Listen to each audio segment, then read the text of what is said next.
السلام علیکم ورحمۃ اللہ وبرکاتہ۔ جب ہم لوگ سفر کرتے ہیں تو سفر میں خاص طور سے ٹرین وغیرہ کا جب سفر کرتے ہیں یا بس وغیرہ میں رہتے ہیں، لمبی دوری کا سفر کرتے ہیں تو ایسی صورت میں وضو کرنے کا مسئلہ آتا ہے۔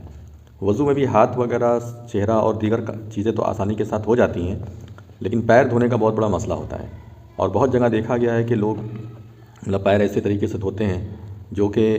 اخلاقی طور پہ بھی ٹھیک نہیں ہوتا، اور لوگ یعنی جو اسلام سے نفرت کرنے والے لوگ ہیں وہ ویڈیو بناتے ہیں، اس کو وائرل کرتے ہیں کہ دیکھیے ان کے یہاں یہ تمیز ہے۔ بہرحال اس سلسلے میں آپ لوگوں کو یعنی مسلمانوں کو میں ایک اچھی نصیحت دے سکتا ہوں، اور وہ نصیحت یہ ہے کہ آپ موزے پر مسح کر سکتے ہیں۔ اسلام نے موزے پر مسح کرنے کی مکمل اجازت دی ہے، اور موزہ چاہے چمڑے کا ہو، چاہے اون کا ہو، چاہے سوتی کپڑے کا ہو، کسی بھی طرح کا موزہ ہو۔ الگ الگ مسلک میں اس طرح کا اختلاف ہے، لیکن صحیح بات یہ ہے کہ بہت غور کرنے کے بعد یہ سمجھ میں آتا ہے کہ جو بھی موزے آپ کے پورے پیر کو ڈھانک دیں اس پر آپ مسح کر سکتے ہیں۔ مسح کرنے کا سب سے بڑا فائدہ یہ ہے کہ اس کے ذریعے سے آپ پیر دھونے کی تکلیف سے بچ سکتے ہیں، چاہے سردی کا موسم ہو چاہے گرمی کا موسم ہو، کبھی بھی اس پر عمل کیا جا سکتا ہے۔ لیکن اس کے لیے شرط ہے۔ شرط کیا ہے؟ وہ یہ ہے کہ آپ وضو کی حالت میں موزہ پہنے ہوں، یعنی آپ نے جو موزہ پہنا ہے وہ کس کنڈیشن میں پہنا ہے؟ وضو کی حالت میں پہنا ہو۔ اگر آپ نے وضو کے بغیر پہنا ہے تو آپ اس پر مسح نہیں کر سکتے۔ وضو کیا آپ نے پورا، اور کرنے کے بعد آپ نے موزہ پہن لیا۔ اب اس کے بعد جب آپ پہلا وضو کرنا چاہتے ہیں تو سب کچھ تو آپ پورا وضو کی طرح کریں گے، لیکن جب مسح کرنے کا وقت آئے گا یعنی پیر دھونے کا وقت آئے گا تو آپ وہاں پر صرف اپنے یہ جو گیلا ہاتھ ہے اسی کو بس ایسے اوپر کے حصے میں، یعنی کہ پیر کے نیچے تلوے کی طرف نہیں بلکہ اوپر کے حصے میں بس خالی ہلکا سا ایسے کر لیجیے، بس اتنا کافی ہے، دونوں طرف، دائیں اور بائیں دونوں طرف، دونوں پیروں کو۔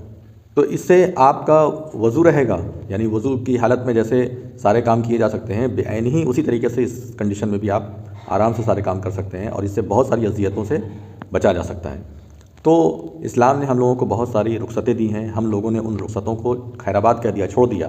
یا مسلکی جھگڑے میں آنے کے بعد ایسا ہوا کہ مسلک کی وجہ سے ہم نے اس کو چھوڑ دیا، تو اس وجہ سے ہم لوگوں کے لیے تکلیف اور پریشانی پیدا ہو گئی۔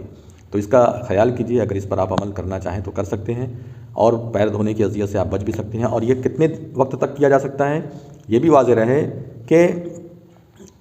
اگر آپ اپنے گھر، اپنے حضر یعنی جہاں آپ رہتے ہیں وہاں پر اگر یہ کام کر رہے ہیں، اپنے مقام پر، یعنی آپ سفر میں نہیں ہیں، مسافر نہیں ہیں، تو 24 گھنٹے تک آپ کو مسح کرنے کی اجازت ہے۔ ہاں، اگر آپ نے موزہ اتار دیا تو اب نئے سرے سے آپ وضو کر کے پھر آپ اس کو پہن سکتے ہیں، لیکن اگر آپ اپنے حضر میں ہیں یعنی اپنے مقام پر ہیں تو 24 گھنٹے تک کی اجازت ہے، اور اگر مسافر ہیں تو 3 دن 3 رات، 3 دن یعنی 72 گھنٹے کی اجازت ہے، اتنے وقت تک آپ مسح کر سکتے ہیں۔ تو اس طریقے سے اگر آپ کریں گے تو بہت ہی آسانی ہو جائے گی، سفر وغیرہ میں خاص طور سے آسانیاں پیدا ہو جائیں گی۔ لیکن اس سلسلے میں ایک بات یاد رکھیے کہ اگر آپ کے اوپر غسل فرض ہو جائے، یعنی آپ کو اگر نہانا ہے اور یہ غسل جو ہے فرض ہو جائے، جس میں نہانا فرض ہو جاتا ہے، اگر وہ غسل آپ کے اوپر فرض ہو جاتا ہے تو آپ کا یہ سب کچھ ختم ہو جائے گا، چاہے آپ نے وضو کے فوراً بعد موزہ پہنا ہو اور آپ نے 1-2 بار مسح کیا ہو، چاہے پورا دن ہوا ہو، پورا ڈیوریشن جو ہے ایک دن کا گھر میں رہنے کی حالت میں، اور مسافر کے لیے جو 3 دن 3 رات ہے وہ ڈیوریشن ہو نہ ہو اس سے مطلب نہیں ہے۔ اگر آپ کے اوپر غسل فرض ہو گیا تو آپ کا سب کچھ ختم ہو جائے گا، آپ کو نہا کر کے پھر سے نئے سرے سے موزہ پہننا پڑے گا۔